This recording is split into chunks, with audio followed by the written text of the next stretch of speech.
C'est un premier pas historique qui a été franchi, religieux comme géopolitique.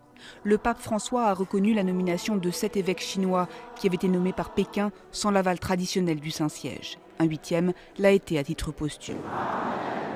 Les 12 millions de catholiques chinois sont minoritaires dans ce pays d'1,5 milliard d'habitants.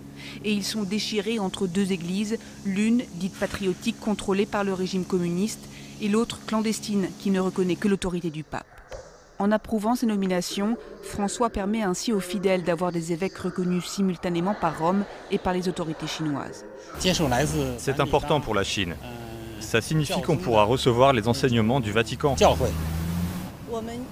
En tant que catholique en Chine, on va pouvoir suivre les directives du pape.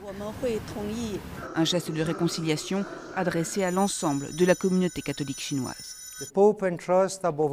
Le pape souhaite qu'elle s'engage en faveur de gestes fraternels concrets vers plus de réconciliation en son sein afin de surmonter les incompréhensions et les tensions du passé.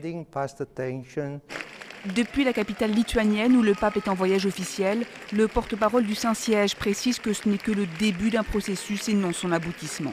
En effet, les relations diplomatiques entre Pékin et le Vatican sont rompues depuis 1951, 2 ans après l'arrivée au pouvoir des communistes. Les négociations pour unifier l'Église de Chine ont été entamées depuis les années 80. Cet accord intervient à un moment où les tensions entre Pékin et le Saint-Siège sont vives. Régulièrement depuis des années, de nombreuses églises du pays sont détruites à coups de bulldozer.